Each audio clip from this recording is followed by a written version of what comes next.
The number you have dialed has been changed. The new number is... Please note, the new number is... Ayo Josh, let me get a little bit of reverb.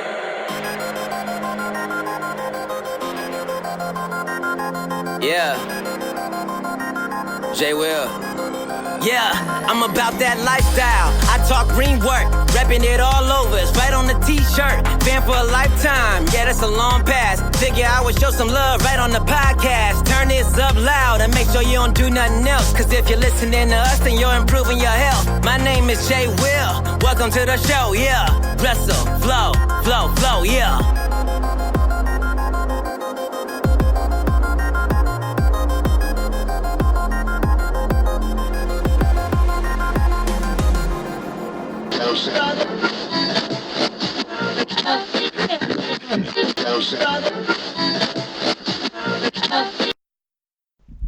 What is up, everyone? Welcome to Wrestling Reverb. I am Josh. Kevin is here as well. Kevin, how are you doing today? You've just got done watching some NXT UK.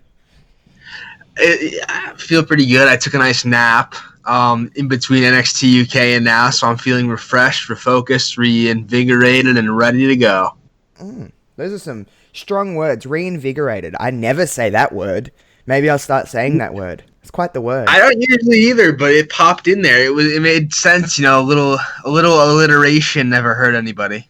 I heard you hesitate on it because I was like, where's he going with this word? I heard you go like, and then I was like, okay, he's gone with this. Good word. Good start to the show. Nice, strong vocabulary, you know? Well, this is also an English lesson in a show, you know? You got to learn your grammar. Yeah, well, we'll leave that to you to teach because I don't say things right ever. So, there's that. You know say words good? Not really. I mean, whatever.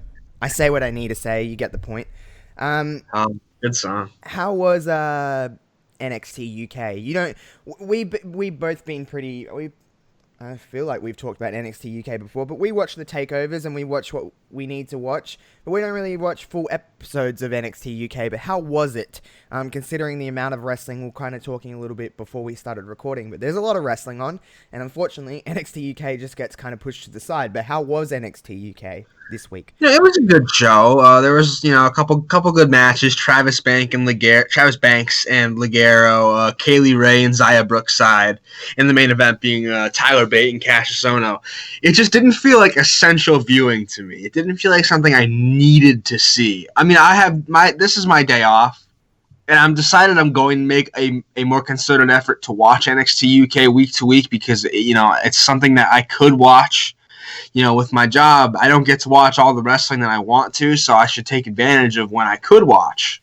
So I'm going to be doing that, and I'm going to be jumping back in NXT UK. It doesn't help that I'm a little unfamiliar with the storylines going on, and I wasn't sure if Kaylee Ray was even still champion, but she is, and I actually know that now because of NXT.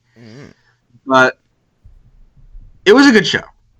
No complaints. A couple good matches, some good segments. They're setting up good stuff for next week. I'm excited to jump back in. That's cool. It's cool to watch something that's not really like the central product, if you get what like the core of the WWE product, and watch something that's a little bit like left of field.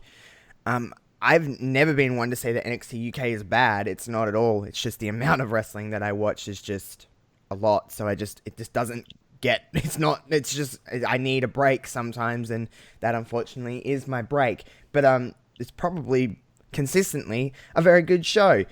But I'm glad that you're going to start to kind of try to watch it, especially with your day off from work and stuff like that. You actually have the time to watch it. And isn't it on a little bit like earlier? Because it's on at 8 p.m. like UK time, isn't it? So it's on a little bit earlier. It's on at 3 p.m. Eastern time, which I can understand why a lot of people don't watch it, because that's an odd time in the middle of the week to watch a wrestling show. My schedule is just very weird, so I have the time. Yeah.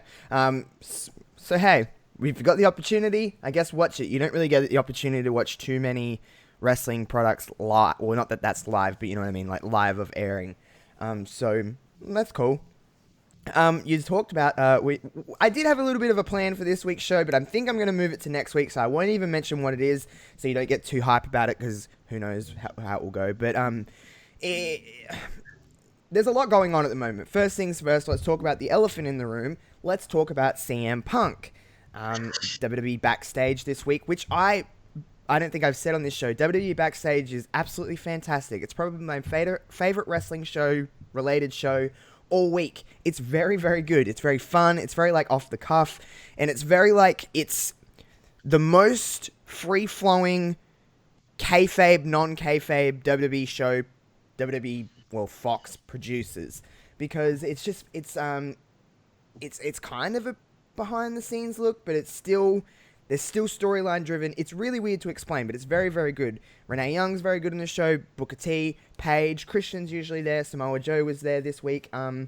It's just a very good show. But at the end of the show is what we need to talk about here, is the fact that CM Punk, in a capacity, well, I guess it's still a WWE show. He's back in under the WWE umbrella. I know it's a deal with Fox and all that, whatever, but it is a WWE show. There was rumors going around for months that he was going to be involved in WWE Backstage, and if you watch WWE Backstage, it is a very honest take. They do give what seems to be their real opinions on stuff going on in the WWE and stuff like that. So Punk will probably bring his honesty, which he's very much known for, but you probably seen Twitter explode, Kevin, when CM Punk walked out on WWE Backstage. What's your kind of overall thoughts with this? Because, oh my god, it's been a bit of a shitstorm. Some people calling him a sellout, which are probably those same people that wanted him to come back all this time, and it's just been a lot. But how do you feel about him being on WWE Backstage and where this all goes? It's crazy to think about it. I can't believe he's actually back. And you have those people that are like, he's not back in WWE, he's on Fox. He's working for a WWE show. He's going to be talking about the WWE. He's back. Yeah. The bitch is back, to quote Elton John. And I could not be more excited. I really, I was a CM Punk guy back in the day. I never thought he'd be back. I never thought I'd see this day. And even if we don't ever see him wrestle again, just to see him back talking about wrestling and, seemingly enjoying what he's watching and not being so damn bitter about it, it's really refreshing. I really hated the fact that he seemed to have turned his back on wrestling. I loved him. I know the fans loved him. We all loved him. It's just, it'll be interesting to see, what he has to say, how much we'll get to see of him, and whether or not we'll actually get to see him on WWE TV. Yeah, I like, to your point, a lot of people saying it's a Fox deal, it's not WWE. It's a WWE show. I'm sure at some point WWE would have to, been told about this and been like, okay, that's fine. It's still a WWE product. It's still that WWE name on that show. Therefore, to me, it's a WWE show. I understand that Fox have got a lot more, probably, their hands are probably a lot more on this show than WWE's hands, but it's still got WWE characters on that show. Paige is on that show. Christian's on that show. They have guests all the time. Booker T and Renee Young are still WWE employees, so it's a WWE show in my thing. He's been moved back to the WWE.com active roster page because he's a member of the WWE roster, I guess. He's a member of the WWE staff, I guess, in a sense now. But it's still cool. It's a pretty, I feel like we say this a lot, but this year has been pretty crazy for wrestling. A lot of people thought that this wouldn't happen, that Punk would be back in some capacity wrestling in general, in the wrestling world in general, but let alone WWE. It's pretty damn cool. And again, one of Punk's greatest things has always been he's a great talker, and that's what he has to do on Backstage, is he just has to give honest, real opinions. He just has to talk, and I think it's going to be a lot of good stuff. Where it all leads to, who knows really, but the thing to me is that even if it is a Fox deal, it's still a WWE show. Therefore, there has to be some communication at some point. At some point, there has to be communication. It's certainly a lot closer to maybe happening one day, that he maybe steps back into a ring one day, than it was before this deal. So, it's not a bad thing. And even if he doesn't wrestle again, I watch WWE Backstage, so I'll be happy to see Punk every single week on that, well, periodically it said. So, here and there on that show. He's going to be on next week. I'm sure it will probably help the ratings a little bit and stuff like that. But Oh yeah. It's a good thing. And you've probably seen it as well, though, Kev. There was a lot of people on Twitter that were like, oh my God, he's a sellout and stuff like that. It's like, literally, like, all you hear for the last 5-6 years, however long it's been since he's left, is CM Punk chants everywhere. You cannot escape them things at some point during any kind of wrestling show. And now that he's back, it's not the way that everybody planned, so therefore he's a sellout. I don't, like, to me, it's like, the dude's going in for a job and he's making a lot of money, probably. Good on him. Why wouldn't you take that deal? He knows a lot about wrestling. He's been around wrestling his whole life. Why not go in this deal? It seems like the perfect fit for him. Why wouldn't he take this deal? I don't know. Something in my brain doesn't register that sellout term very well. I don't know how you feel about that, but... Fickle, man. Mm-hmm. Fans are fickle. Mm-hmm. They're never satisfied. They've wanted CM Punk back for 5 years. They got him back, and now it's just, oh, he's a sellout. If I was offered, I imagine he was offered a lot of money. I would assume if so. he was offered any amount of money to talk about wrestling, I would be all over that shit in a flash. If someone paid me $50 to talk about wrestling, I don't give a fuck. Deep down in his heart of hearts, he still loves the business. He's still got the itch for the business. That doesn't go away. He's a great wrestling mind. He's a great wrestling talent.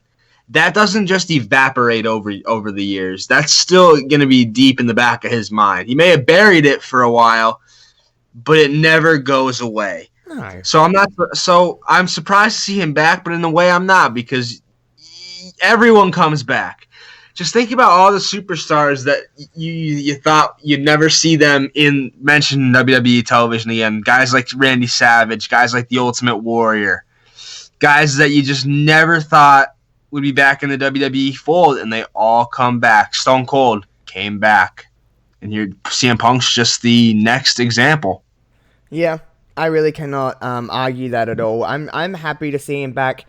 It was like, I'm not gonna lie, it was a surprise, obviously, as it was intended to be, but I'm pretty sure everyone's seen that clip. I've seen that clip about 600 times all over Twitter of, them, like, his music playing and them all being so surprised. I think the only person that genuinely knew about that, like, within that group was Renee.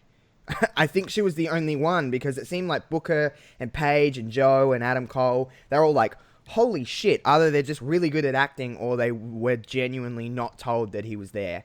And we know they're not that good at acting. No, like, it's never been, like, all those people's mentioned were never, like, the greatest.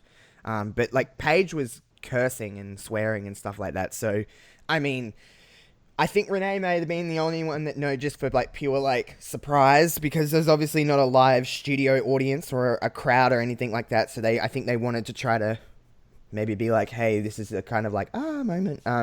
Still cool. And Twitter exploded. The whole internet seemed to explode. So that was pretty cool. But another thing that, on a way lesser scale, maybe just in my brain, it made my head explode. Sasha Banks has a new theme song, and it's great.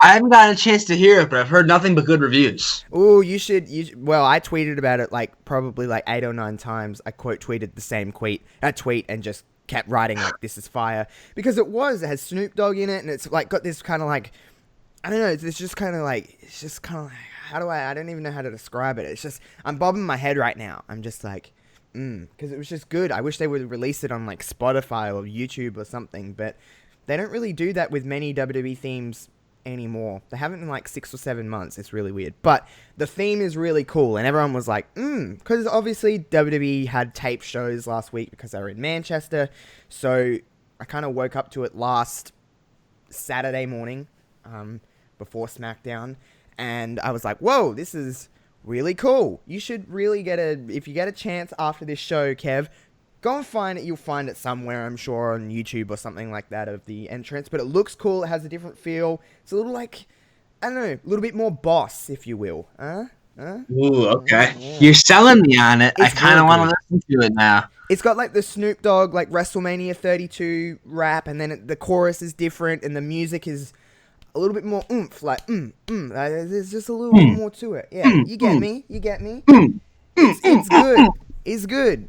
Yeah. I've got my PlayStation on to the right of me, and YouTube's loaded up. I sent you this Snapchat before. I put it on Twitter just before, but there's the title of this Total Divas clip is sending me crazy. It says Nia Jax and Tamina go candle shopping. Have they literally run out of ideas on this show? Is this show like dead in the water? Because This show's been dead in the water for years. I mean, true.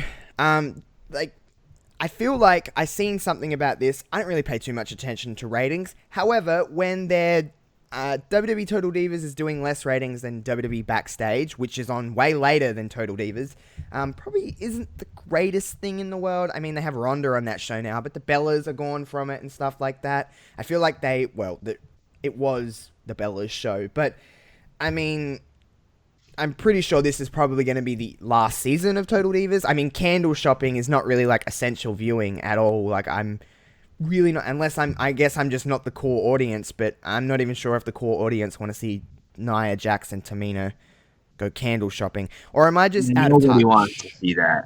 No one wants to see Nia Jax and Tamina go candle shopping. People want to see Tamina winning WWE championships. I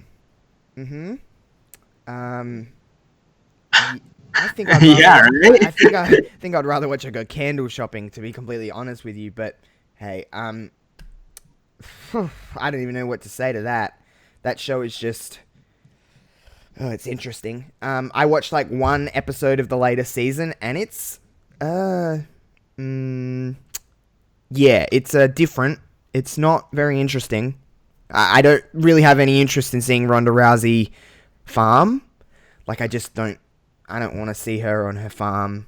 And every 5 seconds, she's kissing her husband. It's like, okay. Well, yeah, Ronda Rousey outside of the WWE is like the most boring person. Yeah, she really is. And a lot of the current cast they have really like aren't, you know, you have Natty still. Natty's been on for friggin' ever. She's the only one that's been on it from start to finish. Well, it's still going. She's always doing dumb shit. Oh, Natty. But then like you have like the other cast members like Sonya Deville. Like she's not like doing anything that's like that crazy. Obviously, it's huge that she's on the show because she's like the first openly LGBT super WWE superstar during their run. I know Darren Young kind of came out, but he was pretty much on the way out. She's the first openly gay woman, isn't she?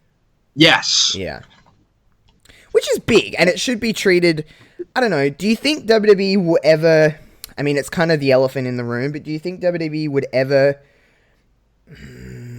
kind of tackle a storyline that is involved that? I understand they teased a little bit with, like, Mandy for, like, a couple of weeks, but everyone, it's, like, openly known that, like, Sonya Deville is gay. Do you think WWE would ever touch that? Or is it just too much of a touchy subject to ever put it into some kind of story? Or does it just not mess with the wrestling world? I don't really know. But what do you think? It's just that WWE would fuck it up. Like, I don't trust them to put on an LGBT storyline that's tasteful and not, like, hokey in some way. I feel like they would do it pretty poorly. And you got to be so careful with it, too. Yeah, it's very it like is walking on eggshells. subject. It's very walking on eggshells because you do one thing wrong and then you've kind of got a lot of people being upset, or you know, it's got to be presented in like the exact right way. Otherwise, it's just it's just got a lot of opportunity to go wrong. I don't know if they'll ever do it, but I mean, they teased it for. You remember when they kind of teased it with Mandy? And then it was kind of like just dropped. It was like a couple of weeks. They were like, "Ooh, is something going on here?" And then it was just kind of like, "No, nothing." But it's not really. Is it like? I don't know. Is it? If I was to ask you, if you were just watching a WWE show, you didn't know, you know, Daria outside, like Sonya Deville outside of wrestling, is it known that she is openly gay on television? I guess it's not. It's just assumed because she is.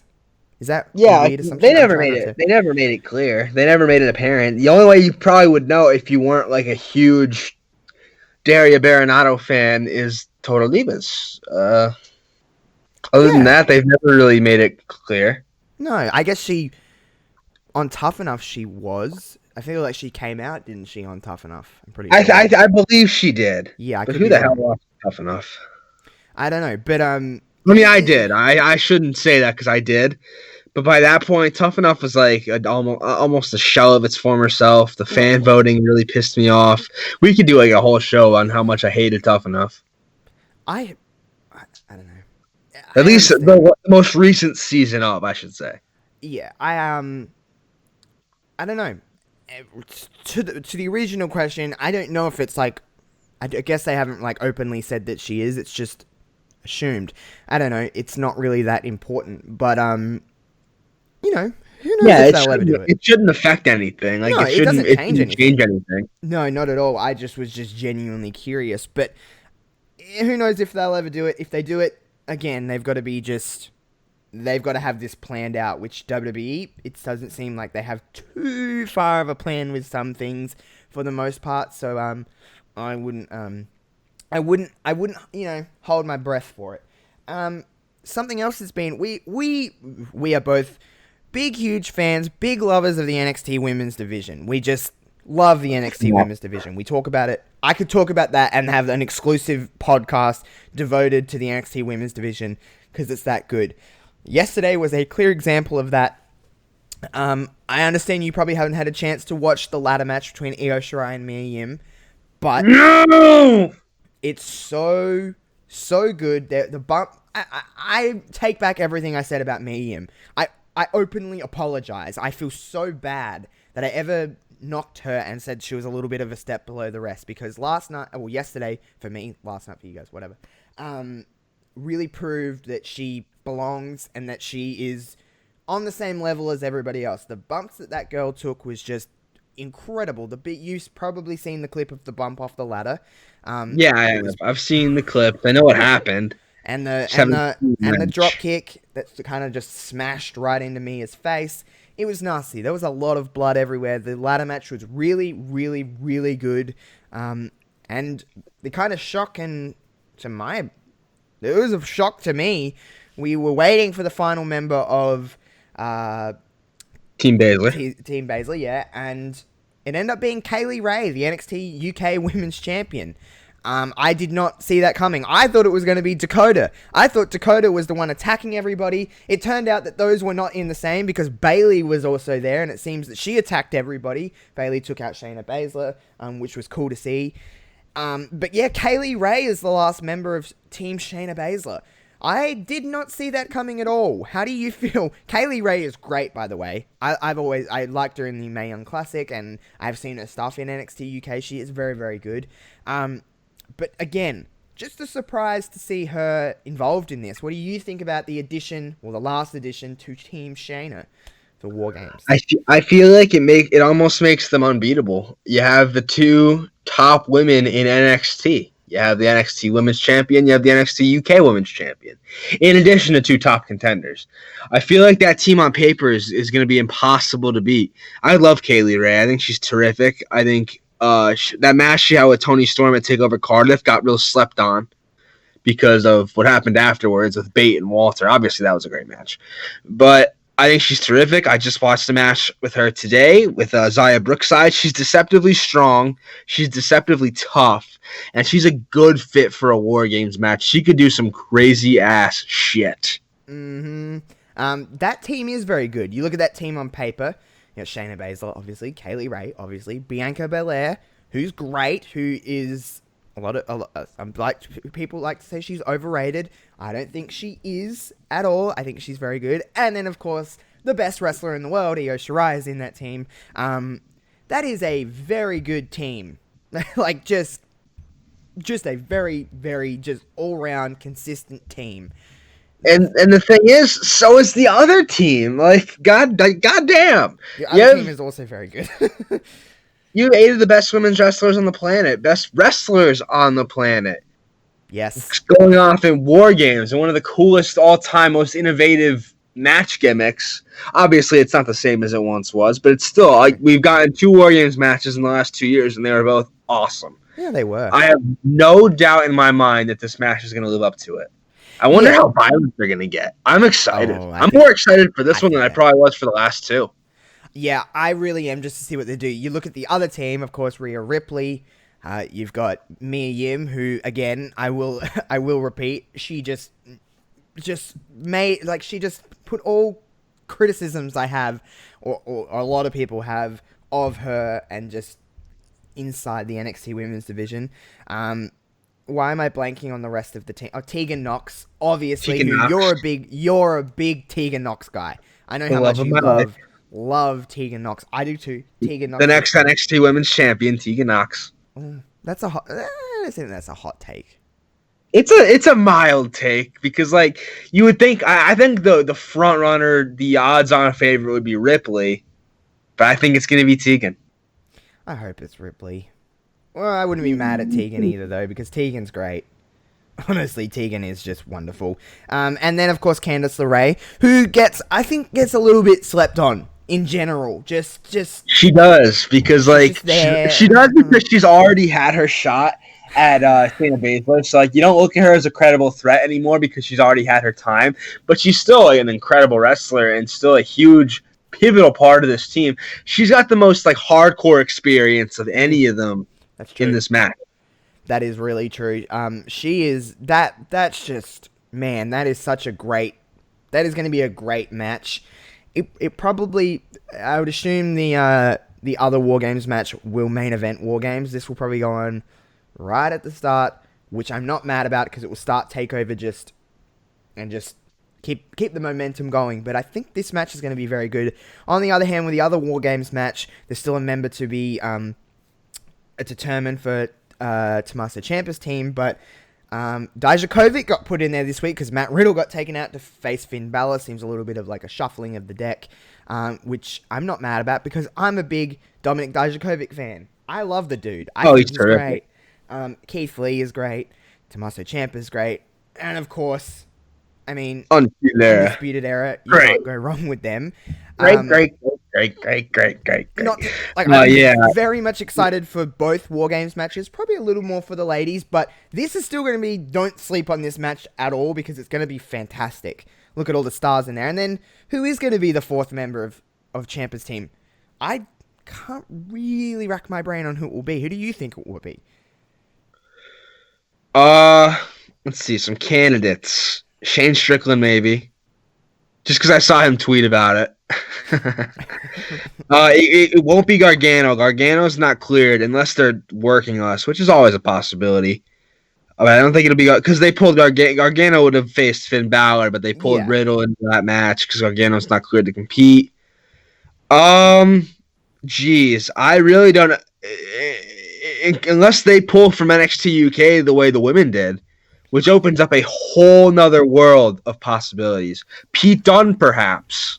I think he's involved. I feel like that's going to be a triple threat at Wargames, though, with him, Killian Dane, and why am I blanking Punishment again? Martinez / Damian Priest. Yeah, Damian Priest. Yeah, I just completely blanked. Yeah, I feel like that's going to be some kind of blankable figure. I mean, I feel like it's going to be some kind of triple threat with them. So, but I don't know. Velveteen Dream's out too, so he's. Velveteen. We don't know what his deal is. I thought he was out until next year. Oh, that blows. I could be wrong. I honestly could be wrong. I feel like I've seen that somewhere, but I honestly could be wrong. But if that is indeed a worked injury, I mean, he's the perfect fit for that team. Because I can't really think of too many others unless they, again, pull from NXT UK or they've got some kind of surprise lined up. Who knows? It'll still be a very good match regardless of who's in it. Finn Balor and Matt Riddle is something that I didn't know that I wanted.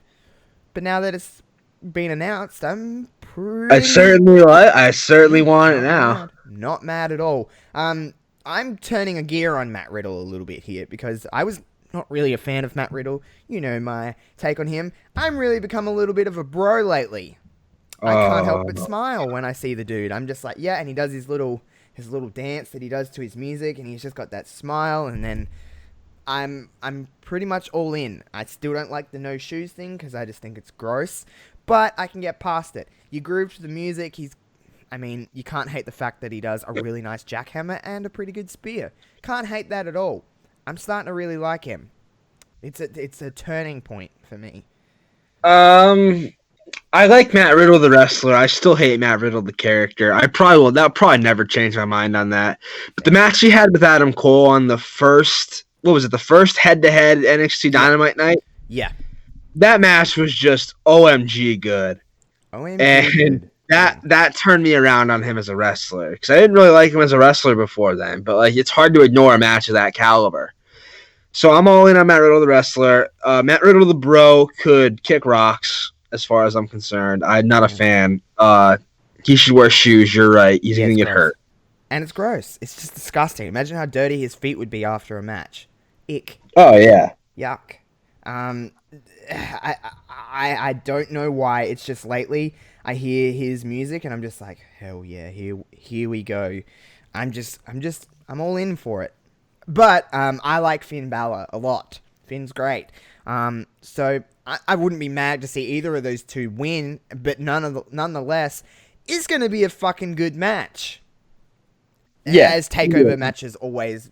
It's going to be an absolute cracker of a match. It's going to be good. It's going to be good. I am no doubtably going to be watching Takeover hungover as fuck because it's my birthday weekend next weekend. So I'll wake up probably really hungover and watch some wrestling. I don't know how that formula is really going to work, but we will see, and it will be fine. It's fun because I am going on a trip that weekend to Columbus, Ohio for a football game. So I'm not sure if I'm gonna be drinking a lot. Full disclosure, gonna be drinking a lot. Me but hey, too. we'll be drunk together. Yeah, just on different sides of the planet. It'll be your morning when I'm drunk, and that's not gonna stop me. That Saturday, we're probably gonna wait because the football game's at noon, Eastern time. So oh my god, it's at I don't even know if Ohio's in the Eastern time zone or not. I was never very good at memorizing the time zones, but anyway, we're starting drinking real early, so I will definitely hit you up when it's like 6 a.m. my time, and whatever time it is. Yeah, this is a good thing because I have next Saturday. I have work until like 1:30 in the afternoon, and then I'm gonna watch SmackDown when I get home. So I watch SmackDown, and then by like 3 o'clock in the afternoon, I'm starting drinking for my birthday weekend celebrations.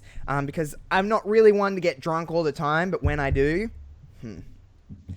I'm gonna have a good time. And it's my birthday, so I have an excuse to be kind of, shit-faced. It's gonna be a good time. Yeah, get a little loosey-goosey. Yeah, a little waisty pants, Just really, really get there. But we'll be messing each other, and I'll be like, "Are you drunk? Because I am, and I don't know what time it is."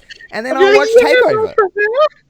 And it'll just be like, whatever. It'll be like Takeover, and I'll either still be drunk in the morning, or I'll be really hungover and eating a bunch of like bacon and stuff. Real greasy food to like really get you through the day. I can't wait. I don't know when I'm gonna watch Takeover. I might watch it live, just like drunk as shit. Hell yeah, why not? I don't think I've really ever watched wrestling drunk. Is that weird? It's the one time I don't watch wrestling. You want to hear a funny story? Go for it. So, Kurt Angle's induction into the Hall of Fame. Oh God. I was getting ready to watch it. Obviously, the last couple Hall of Fame ceremonies, I made a big deal to watch, especially because like Kurt Angle was going in, and I was like, "Holy shit, he's back! Got to watch this." But before I started to watch, I ate an edible. Damn. Now, this is my first time ever eating one. I'm listening. I'm all ears at the moment. It didn't sit well. Ooh. So I'm watching, and the edible, I don't know if you ever had one, but they take a long time to kick in. I've never had one. I've wanted to try one, but I just never have. They're fun as shit. They take a long time to kick in. So I'm sitting there watching, thinking like, oh man, this is a dud, whatever. All of a sudden, it just hits you like someone punches you right in the fucking face. Oh shit. And I am like, the whole world seems yellow, and I'm watching Kurt Angle's speech, but like I'm shaking like a leaf. I think I have like Parkinson's disease. I am in such a bad state. I literally slid out of the chair to the floor. Oh, and just geez. I was in my basement. out of school. I wasn't even home. I was at school with my friends. So like there was no one, like obviously I wasn't gonna do it if I were home with my parents. No, I mean not the greatest idea. I was out of school and I like, crawled up the stairs and I'm like, I need help. So I actually missed the end of Kurt Angle's speech live because I was just so high. Oh no, I mean, I would like to see that. And like the only times that I've ever had the old jolly green, as you would say, is I just So good. Oh, I love that. I have had it 2 or 3 times in my life, and every single time I'm that person that gets super paranoid. I was outside of my house, thought the police were coming to get me. Like I was not in a good zone. So it's just not my kind of deal, you know. Yeah, I got ya. So I'm that person. Like I just get super paranoid. Like I didn't want to be around every noise I heard. I thought the world was coming to an end. So it's just not really the one for me, you know. But hey, Yeah. I like watching people I just like being like an observer, kind of like a fly on the wall. Like, I'm here, I'm watching. People just are fun to enjoying. watch. People watching is always fun, but especially when they're high or drunk. Yeah, it's great. You just watching. There was another time where, and one of the cardinal rules of an edible is that you don't eat the whole thing. Well, You take like a bite. One time, it was 4/20, yeah. April 20th, and I felt like just being very stereotypical. And one of the girls I knew from school, her boyfriend made a batch of edibles, of brownies, and I bought one. And I'm like, I'm gonna eat it on 4/20, and I'm gonna be cool, and I'm gonna be hip, and you know, a huge stereotype. So I got the brownie, and I'm warned beforehand by this girl. She goes, "Now my boyfriend ate a quarter of it, and he was really messed up, and her boyfriend outweighs me by like 100 pounds." So I decide, okay, he ate a quarter and was pretty messed up. For some reason in my head, I'm like, I'm going to eat a half and see what happens. So I eat the half. Before I really had time to think about what I was doing, I ate the other half. Oh no. Oh no. I was literally hearing voices and seeing things. And I thought it was funny. There was this thing on Comedy Central literally called Time Traveling Bong. And I was so sketched out that I thought that the TV was literally like making stuff up. So I had to text my friends and be like, yo, turn on Comedy Central and tell me what I'm seeing is real. And it was. But I was very messed up, and I was literally the next day I had a rehearsal for a television show, and I was still high, and I was like, I don't think I could do this. I love hearing stories like that, to be completely honest with you, just because I'm just like, it's the one time I just shut up and listen. I'm just picturing it. The visual of it is what's making me laugh. I'm still on the first story, to be completely honest with you, because I'm picturing you sliding down a couch being like, holy fucking shit, what is going on? I felt like butter. Like when you run butter over like your mashed potatoes or something, and it's all melted. And it just like spreads itself out. Oh man, I just want to see that. That was me. I'm like acting it out right now. I just want to see that. Butter made me think of something, and I don't know why. But shout out to toast. Yeah, toast is toast. I'm just thinking, I had like a slice of toast for breakfast, and I was eating it, and you know toast is just never bad. You know what I mean? Like. No, toast always good. Burnt toast is fine. Yeah, I like burnt toast. But like you find that sweet spot where it's golden brown, you put a little butter on the there. Crunch. Oh, chef's send kiss. Me to chef's fucking kiss. heaven. Like I don't know why. It's just if there's nothing else to eat in the house, whose idea was it to let's cook this bread just a little bit fucking more? Because bread is fine. I've got this slice of bread. Yeah. But what if we cook this slice of bread? Just a little bit more. And that person is a fucking genius. Because it's like there's nothing to eat. You have some toast. You could be so inventive with it. You can have it just with a little bit of butter, I can be very Australian, put some Vegemite on that shit. You can put whatever you want on it. It's just like the endless possibilities of what you can do with toast. And it's just always a good time. Like, if you never want to be disappointed. You can eat it whenever. You could eat it eat it with breakfast. That's acceptable, lunch, but you could also dinner, just like snack. You could literally throw a slice of bread into the toaster at any time of day, and it takes you like a minute or two to just fucking toast that shit up. And then you get to eat it, and it's so good. And it's quick. It's like, you know, like, listen, I eat fairly shitty. I wouldn't say I eat, like, horribly. Like, I eat my vegetables. I eat my fruit. But, like, your boy loves bread, okay? Like, I eat a lot of bread. And... well, that's a good thing. Yeah, no, maybe. But I don't know how the it's a lot of carbs and stuff like that, so it's probably going to make you, you know, put on the old kgs, but it's all right. The old nice. Kgs. The bread. Where do you live, Australia or something? Oh yeah, a little bit. Calm down. But just it's just a good time. I just had the like perfect piece of toast after I had some cereal this morning, and I was just like, man, this is just really, really good. I just really love toast and cereal, to be completely honest with you. But cereal is more like I just have that break. What kind of cereal are you eating? I like cornflakes. I'm a cornflakes kind of guy. Kind of basic, but okay. Yeah, I like cornflakes. We have these things. Do you have Wheat Bix in Australia? In Australia, I'm in Australia. In America, do we have what? Wheat Bix are lit. Okay, you need to look up. I'm not even gonna bother to explain to you what they are because you'll hear me talk about it and you'll be like, that sounds gross, but it's real good. It's honestly fairly good for you, I think. But how do you spell that? WEET-BIX. Wheat Bix. I'm literally looking it up right now.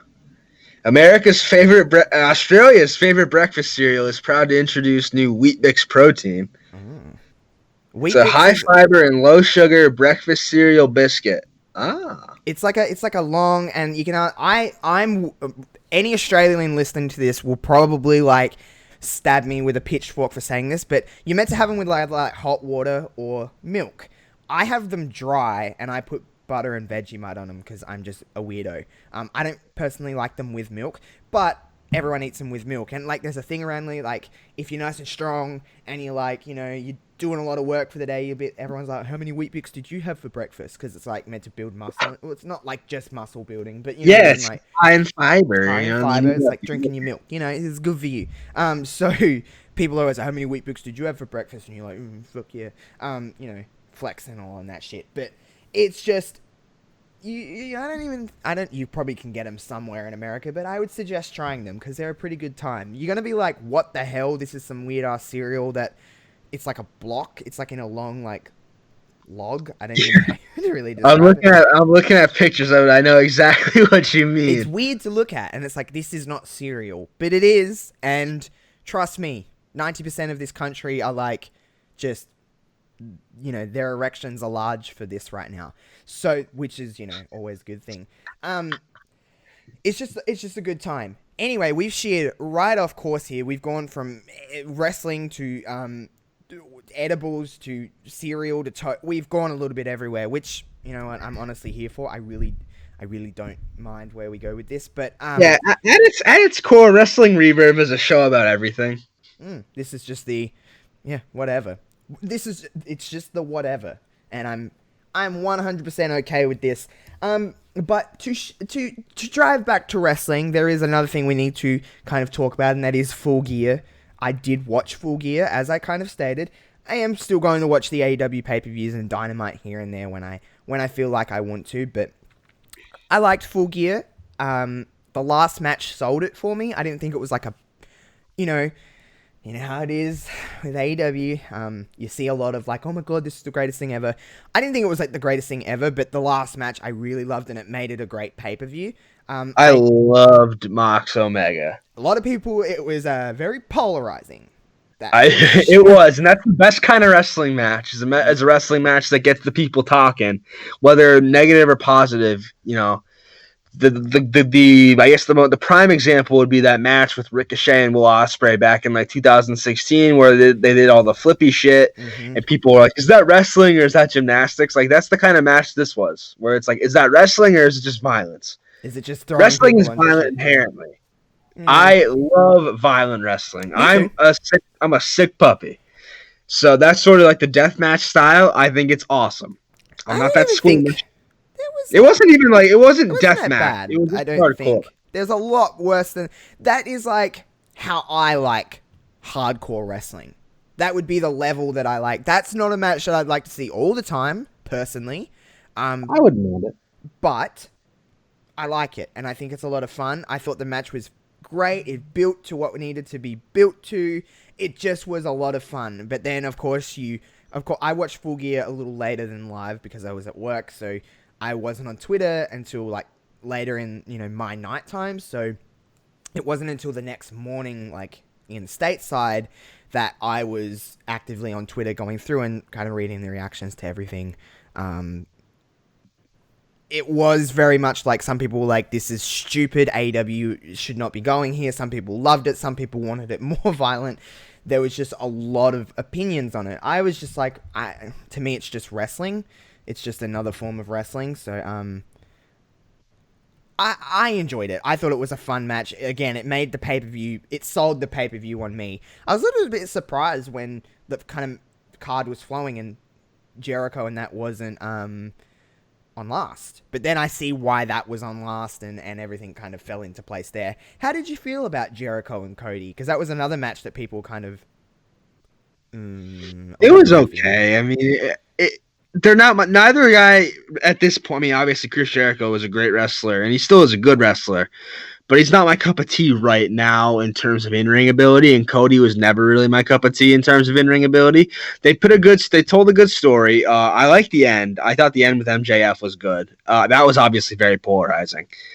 I thought it was well done. Obviously, he was gonna turn, so it wasn't like a surprise, but that's okay. Like that's okay. It doesn't have to always be a surprise. Sometimes the slow burn that it's coming, but it's still executed well. That was executed well. Yeah. No, I can, yeah. I didn't love the match itself. The problem with Jericho, this is where I get very conflicted about saying anything bad about Chris Jericho, because you know how much I love Chris Jericho. But the problem with Jericho being the AEW World Champion, why I think it's a good fit and it's doing more pros than cons, is that Jericho can still go, but... This is not a disrespectful thing to say to Cody, but he needs someone that works at a much higher pace than he does. And Cody doesn't necessarily do that, I don't feel. So therefore the match come across as a little bit slow, and it was a little bit going through the motions just to get to the spots they needed to get to. A lot of people will probably disagree with me on that, but that's the problem with Jericho, is that at this stage in his career, while he's very good and he's very good with his psychology and he still can go, he does rely on the other person to work at a higher rate than he does. Cody kind of works at a slower rate, maybe, than a lot of people. So it was very just kind of, to me, it just felt like it was kind of just, getting to the next stage. I don't know if you agree with that at all, Kev, but that's just how I felt. It was still okay. I'm not saying it was a bad match. I did like the ending as well. But... out of everything, I was just kind of like, it was fine. Yeah, that was basically my take on Jericho Cody. I like the Bucks LAX. That was good. If we're gonna talk about the rest of the show, Who's LAX? The Bucks and Proud and Powerful. That was like my first real exposure to those guys, though, like in a match. So they were obviously big in Impact, and I didn't really watch them. I didn't really get to see them. The only match I really saw was that barbed wire massacre match they had with OVE, which was pretty fun. I'm not gonna lie. I said, my kind of stuff. But they're really good, and obviously the Bucks are the Bucks. Well, yeah, the Bucks are the Bucks. And P&P or whatever the fuck they're called, ex-LAX. It's that was a really fun match, and to see what's his face do the pile driver Canadian Destroyer deal what's his face? Ricky Morton. That's so rude of me. What's his face? Come on now, the Rock fuck? and Roll Express. I don't care if they had to kind of like, get him. They up had to there a little basically bit. pull him over the But top. it's fine. But He's an old man doing that, and I was like, I popped like a little idiot for it. I was happy with that match. That was a good like start to the pay-per-view. How did you feel about the AEW Women's Championship match? thought it was fine. Nothing to write home about, but Okay. pretty good. I liked it as well. I'm not sold on Riho. I thought I would like Riho, but is her move a roll-up? Is it just a small package? Is it just an inside cradle? Because that's what she wins with. Yeah, the thing is though, like I kind of like that she wins that way because it's smart because she's too small to actually beat anybody. She just used her ring IQ. Yeah, I get what you're saying. I don't think she was the right choice for the first champ. No, I think it could have been Nyla imagine Rose. Imagine if she could have like eventually won that title and how much bigger the moment would have been. I feel like I wouldn't be so sour on it. But I still thought the match was fine. And this match should have had so much more build because you watch that video package at the start and you're like, this has so much history. Why was not this built over like 3-4, like the whole time of television? Yeah, they didn't do a very good job building it, considering they've had like over 200 matches together in Japan. Yeah, like I was just like, I just really thought it should have been like offhandedly that day, like on Saturday, Kenny Omega tweeted something like, "This is the history. They had like 269 matches, something." And I'm like, well, why wasn't this like mentioned at all? Why are we just getting this now in like a random ass tweet? Yeah, like they had the opportunity to really build that match, and they honestly just didn't. But hey, I guess we can't change what's been done. I did really like... Did you watch the buy-in? No. Oh, you should, because Britt Baker and Bea Priestley was really fucking good. I really don't know, that match had been building the longest of the whole card, really, except for Moxley and Omega. That match had been building the longest. Why wasn't that, switched with like Shawn Spears and Joey Janela, which had been building for like a week, not even. Why couldn't they switch that and put that on the buy-in? Someone that no one cares about, and Shawn Spears. Yeah, and it was really good. Britt and B had a really, really, really good match. We've both been pretty open with the fact of how we feel about Britt, but nonetheless, I want to really like Britt. I feel like that's my saving grace with Britt, is that I really want to like Britt, is because she has... She's a dentist. Well, really? I didn't fucking know. In that... Oh my god, I laughed at that video for so long of B just pointing at the camera and saying, "You're a fucking dentist."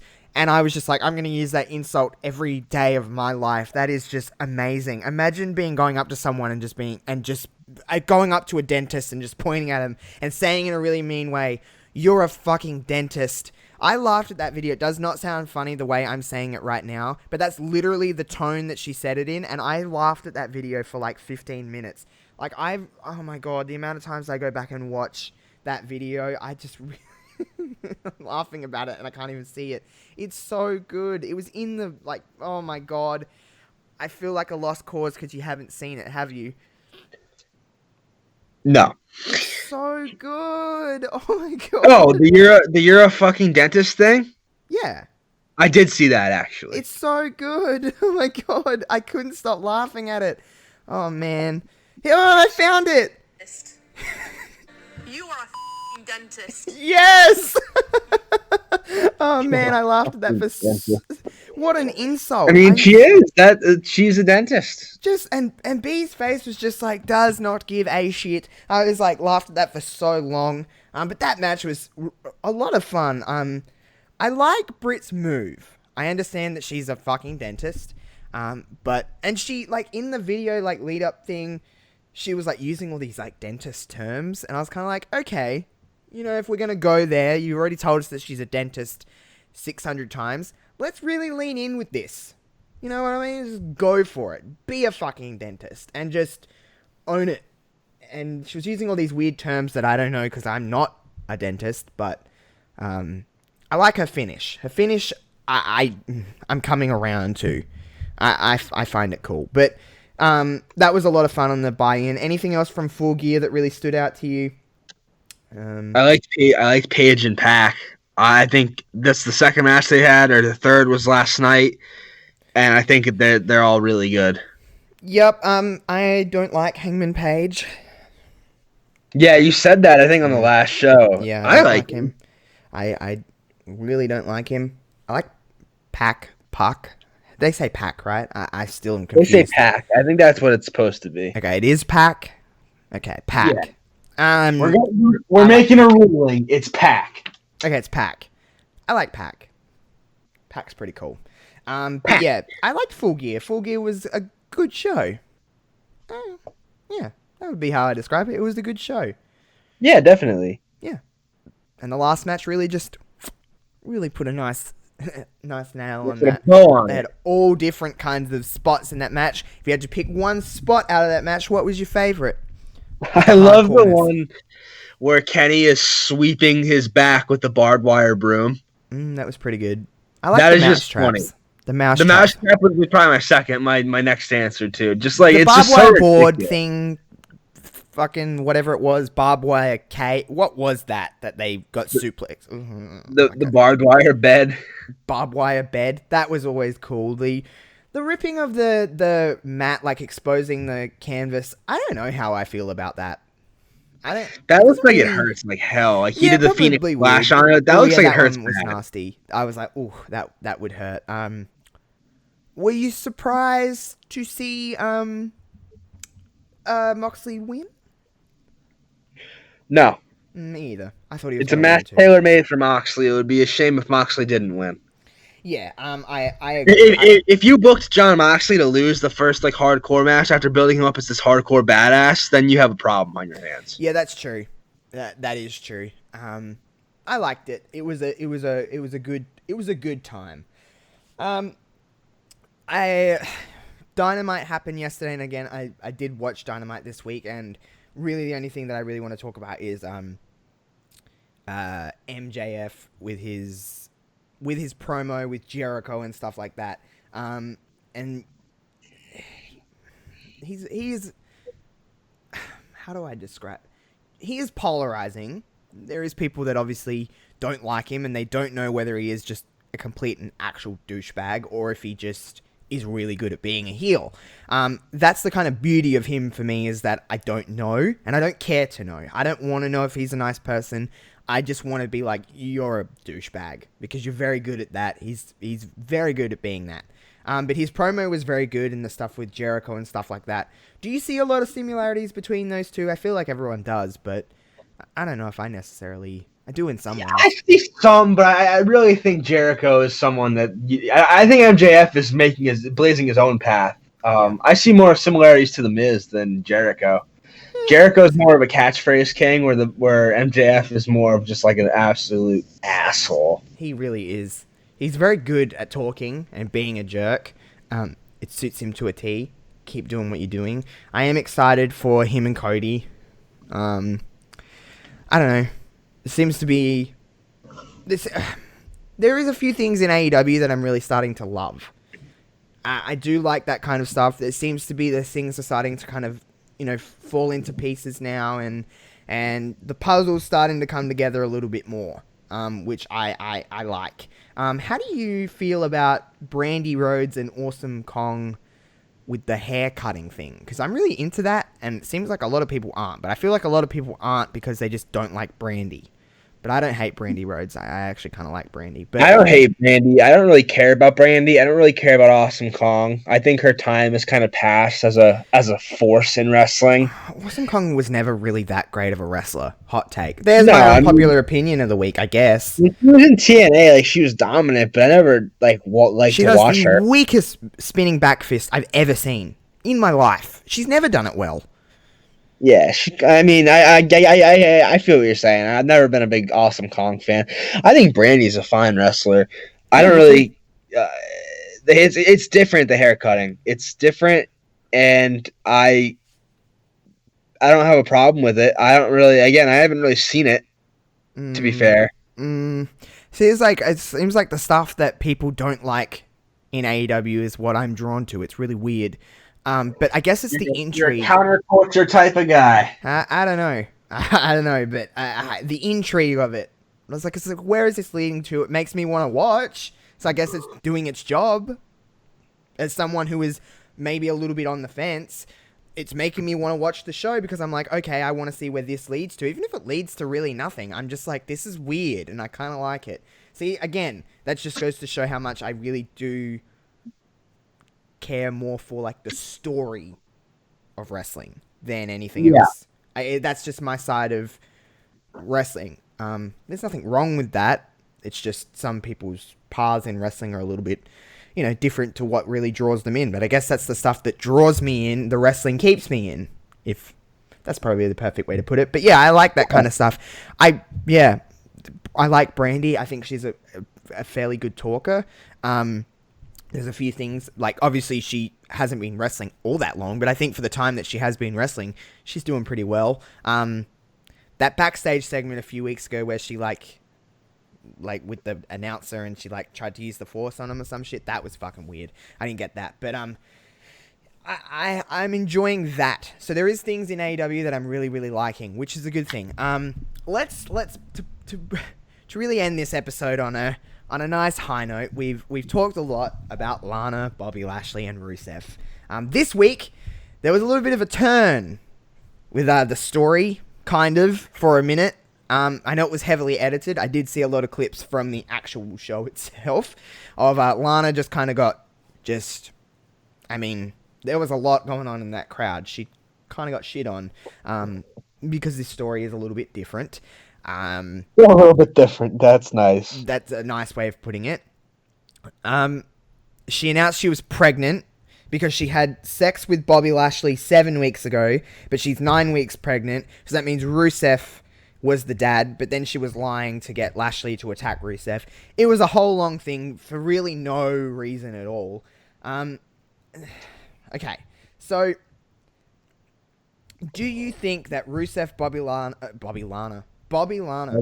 Lashley, and Lana are doing the best job they can with what's given to them right now? Or is this just a case of a poor story with poor acting? Is it a combination of... A poor story with poor acting. Okay. But, I mean, not necessarily on Lana's part.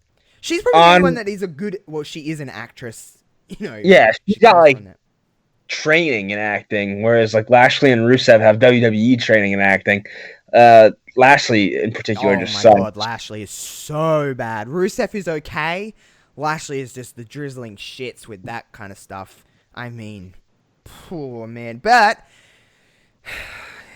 we're talking about it. I know that's not a good thing to say all the time because it's just like, oh, you're just trying to defend. I'm not defending it at all. It isn't a great story. But it has got a lot of people talking. And it's the most viewed stuff on YouTube. It's done some of the highest ratings in Raw, like, in the show. It peaked when that was on. It's got a lot of interaction on social media because even if people are hating it, they're still talking about it. And that's kind of WWE's philosophy in a lot of ways, is that there's no such thing as bad press, I guess you could say.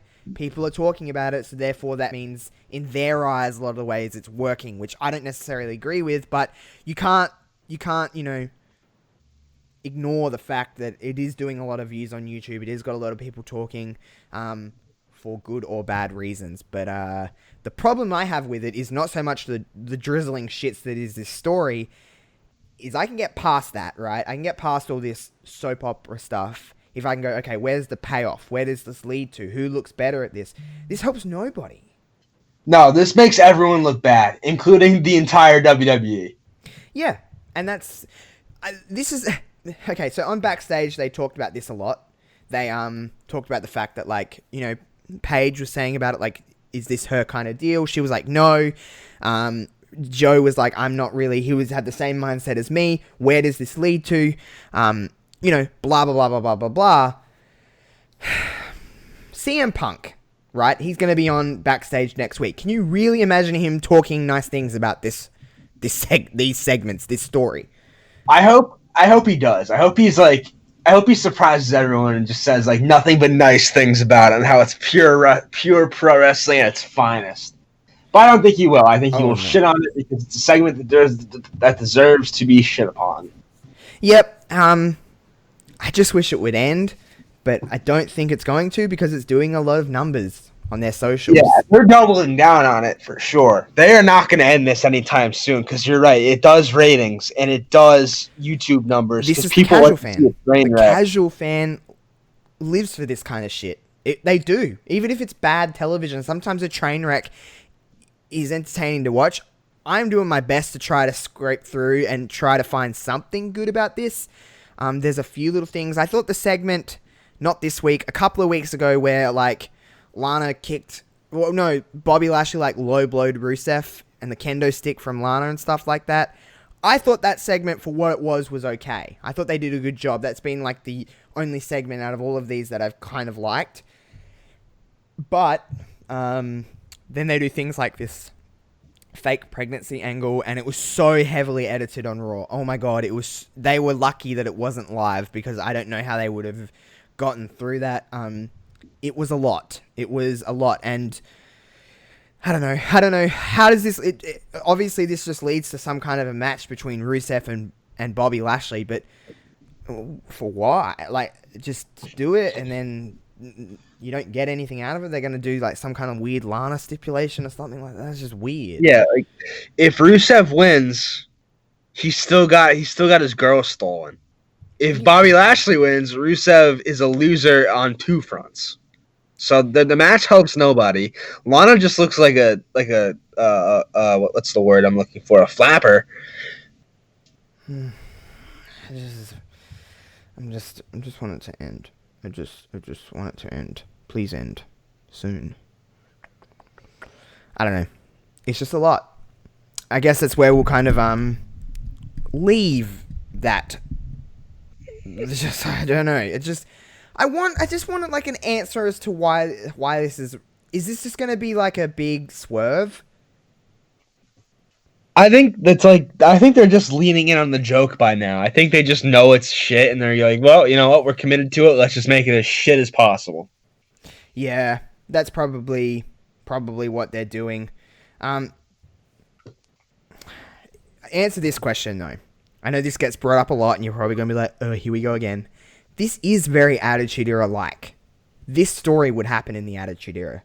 Probably way wilder. People will probably love it. But now it's happening now. If there were more high-profile superstars, people would have a different opinion on it. But it's like Lashley and Rusev are just like pretty low on the totem pole. Yep, I agree with you there. Is the Attitude Era something that people would like now, or is the times just too different? The world is a very different place.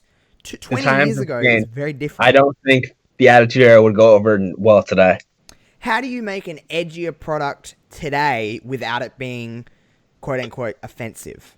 Because a lot of the stuff in the Attitude Era would be considered offensive now.